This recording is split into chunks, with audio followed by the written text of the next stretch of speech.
Nasa ating po linya ngayon si Secretary Manny Bonoan ng DPWH. Sec Manny, Merry Christmas po, sir. Merry Christmas, Ted. Merry Christmas dyan. Merry Christmas po sa ating mga taga-subaybay. Opo. Happy New Year and din po. Happy New Year. So, Secretary, mukhang busy Christmas po kayo. Dito po nga sa pag-aaral sa budget. Pwede ho ba kami makakuha lang po ng informasyon? So far ho ba, meron pong magiging pagbabago sa budget po ng DPWH? Pagbabago in such a way na dapat ang lang naman ng ni Presidente is he has scrutinized, we have scrutinized all the added projects to the department, and ang lang naman ni Presidente is we have to make sure that the mga projects that may be retained will be those that can support actually yung 8-point socio-economic agenda of this administration. Yun ang ano niya. And, it is up to the President actually to yung mga projects that may need to be reassessed or withdrawn. Opo. Kasi po, Sec, klaro ho naman di po ba doon sa NEP na ang inyo pong kailangan for 2025 ay 825 billion. 825 billion yung sa HGAP.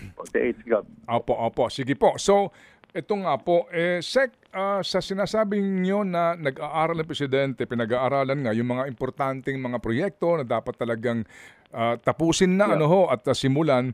Dito po kasi sa provision ng BICAM, siguro po alam niyo na po ito, sa ilalim po ng inyong budget, yung idinagdag ng sino man po nagdagdag nito na 288.6 billion under various infrastructure projects provision. Di ba, sir, ito na yung pork barrel na ipinagbawal ng Supreme Court? Well, I think these are the new projects that ang terminology ko these are new projects that had been added onto the budget of the department as a result of the BICAM conference by BICAM process. So, these are infrastructure projects. I would say that some of the projects that have been included there are actually good projects to me. Because the 825 billion project, 825 billion budget that we had, we would have wanted more actually kasi marami pa rin pangangailangan. Pero Sec, di ba sir doon sa proposed budget nga naka-itemize naman doon basically po ang mga paglalaanan. Pero kapag po various infrastructure projects, meaning doon sa BICAM na inyo pong napag-aralan kasama si Presidente, itong various na to, wala pang detalye to, di ba? Very specific na po yung mga project, Ted. These are line item specific projects actually. As you said, it has just been added to the program. Actually, ito yung sinasabi nga namin that at the end of the day, many of these projects will need to be vetted out kasi hindi pa namin alam kung anong sitwasyon yung mga projects na yan na ina-include. At the end of the day, these projects must be vetted out. Yeah, titingnan namin. Kasi I think, for example, may mga buildings na included in that area. We need to see what kind of structure that we will have to implement, saan nilalagay, ano ang technical investigations that we would need, mga ganun pa.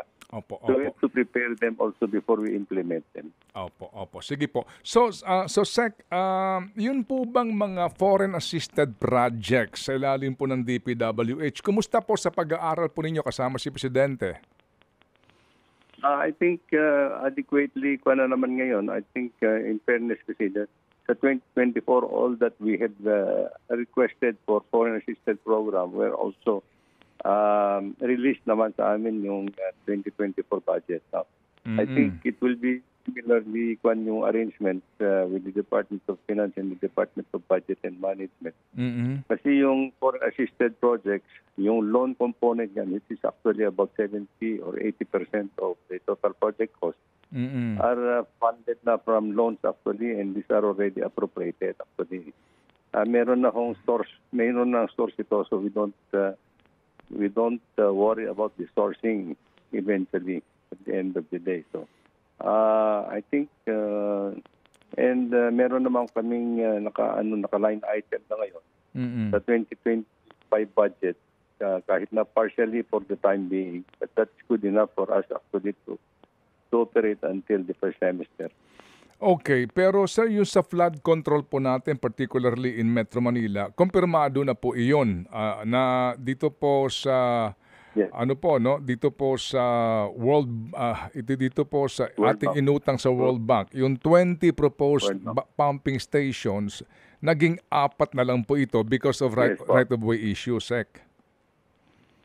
Yes, I think that is correct, Ted, because when they nung na-identify yung proposed 20 stations, as I learned actually, when they were prepared or vetted out actually sa field, may mga problema doon sa mga right of way. So ang nangyari dyan, 4 na lang po yung nag-agreean ng World Bank to implement.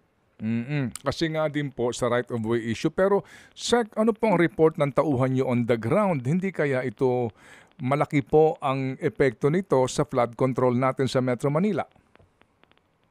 Well, I think we would have wanted siguro to have more of the pumping stations, but there are already about 36 pumping stations all over Metro Manila, and I think ini-enhance naman yung capacity nila, and ito yung sinasabi ko nire-repair at ini-enhance yung capacity nila. I think it could work.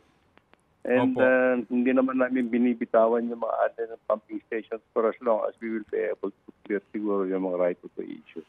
Okay, and Sec, kung pwede lang maglambing sa inyo, yung pong COA report, dito po sa pumping station, meron dung provision na may mali sa design, yung ilang pong pumping station. Kaya po kapag nabaha, hindi magawa kasi nasasama sa baha mismo yung motor.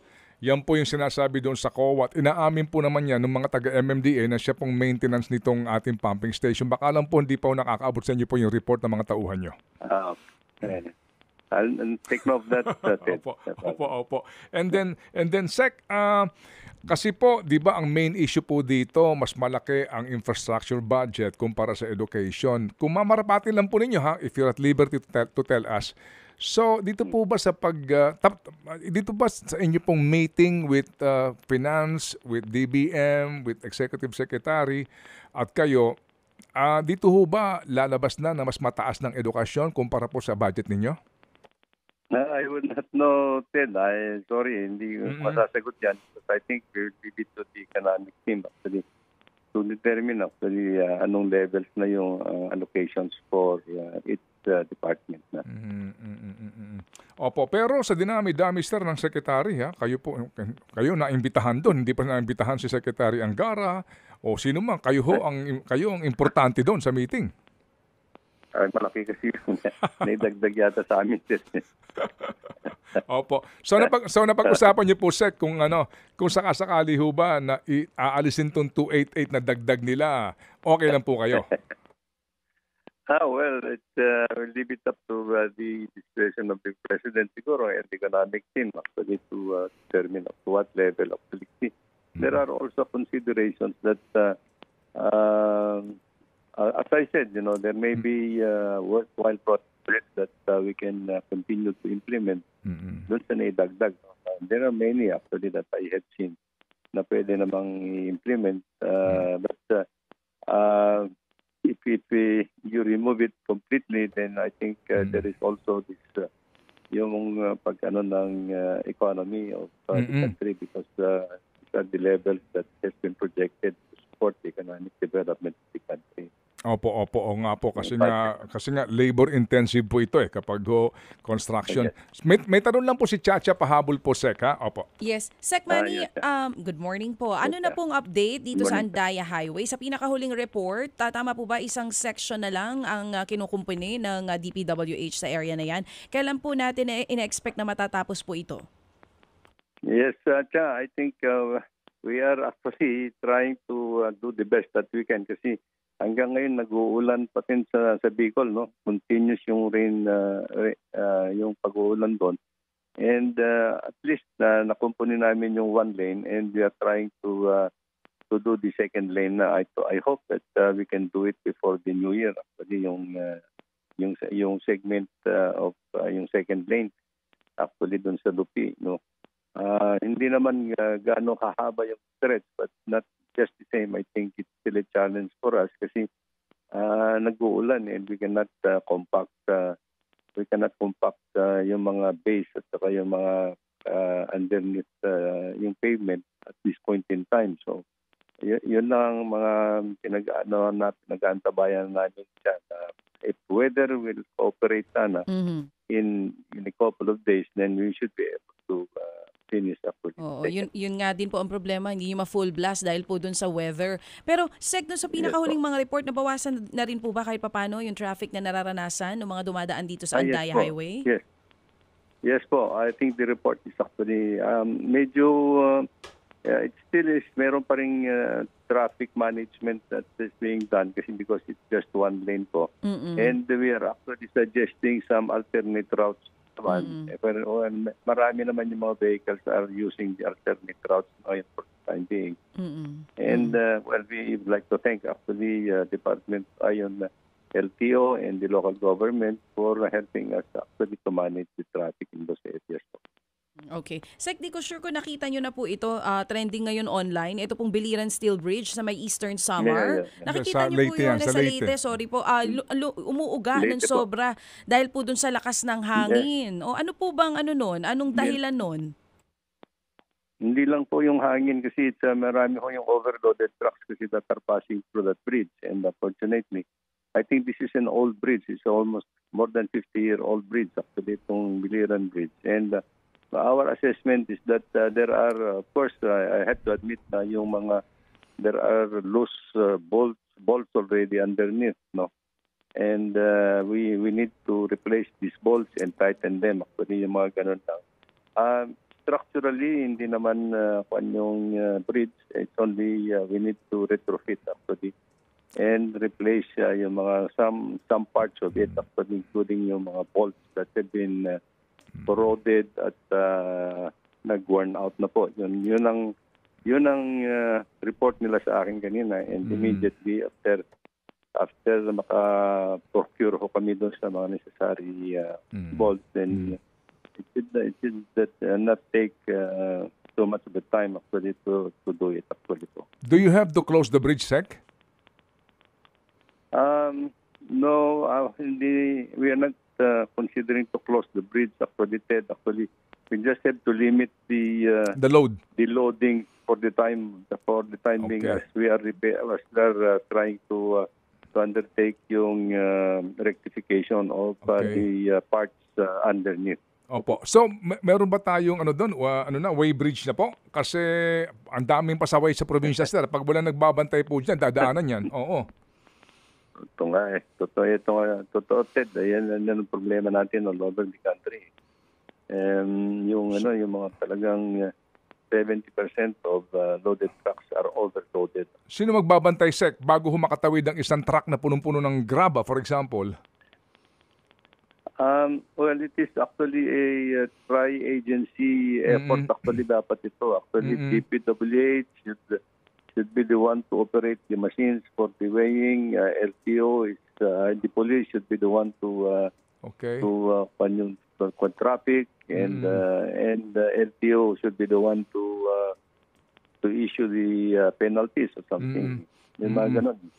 Opo, sige po. At saka yung LGU, kasi pag bumaksak itong tulay na ito, ang laking problema sa ekonomiya po nila. Lahat ito ibabangka na, no?